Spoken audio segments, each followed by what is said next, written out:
Oh, yeah, I like your necklace. That's really cool. Oh, thanks. Where'd you get it? My sister made it. She made it? Yeah. Wasn't she working at like an event planning place or something? Yeah, like 3 years ago. And then she was delivering groceries to the elderly. And then, I don't know, she was like landscaping. But she finally figured out what she wanted to do. Oh, yeah, what's that? She's making jewelry now. She's got her own website. She crafts each piece by hand on the dining room table.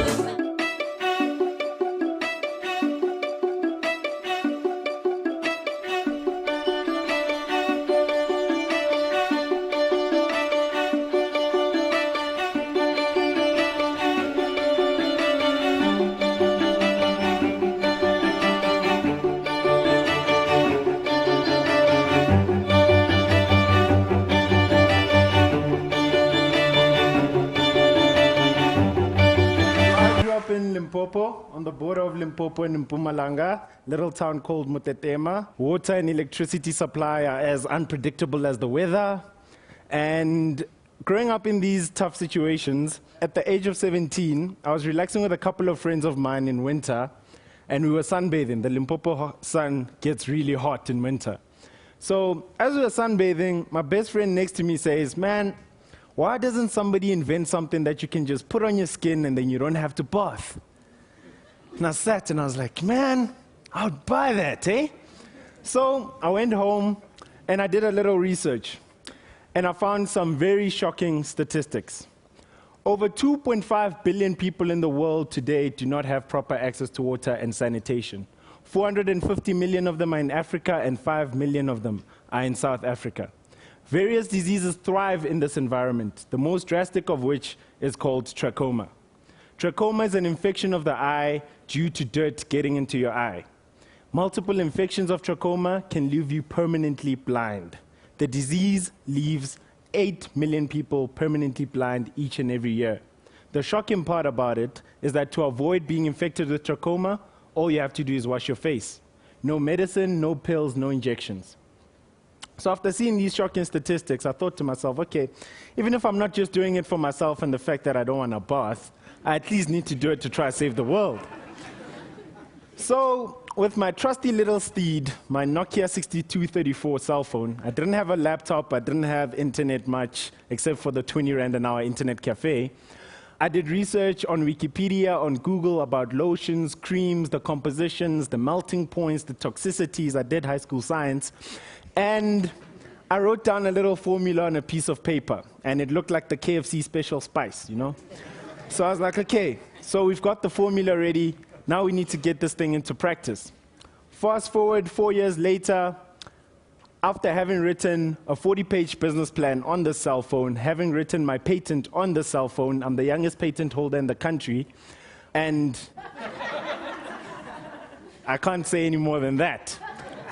I had invented dry bath, the world's first bath substituting lotion.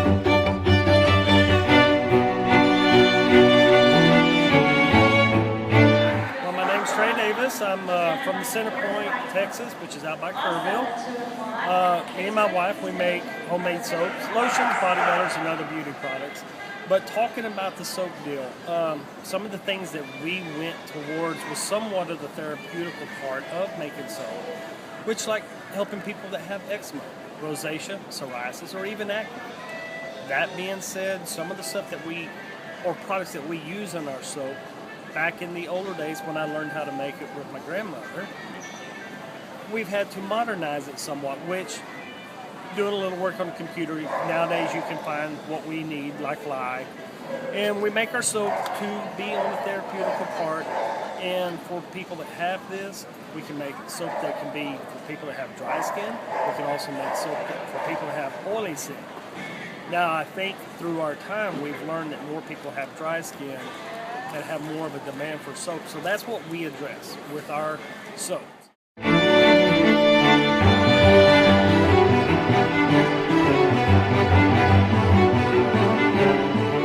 worked with soaps very closely during my sophomore and my junior year science research projects when I was in high school. My sophomore year, I basically looked at soaps as antibacterial agents. So there's a ton of antibacterial soaps out in the market right now.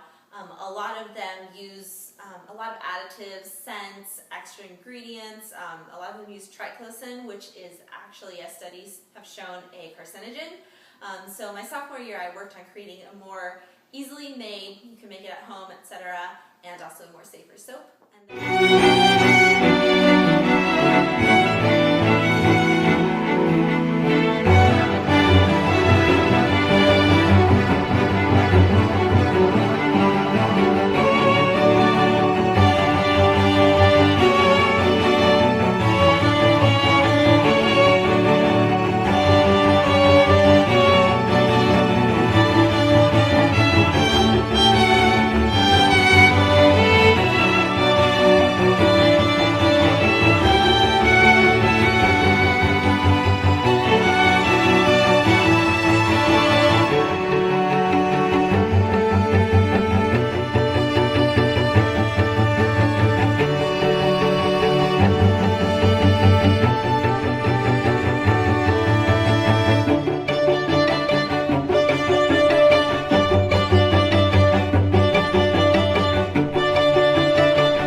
Making soap. No guarantee your first batch will turn out right. Most likely will not.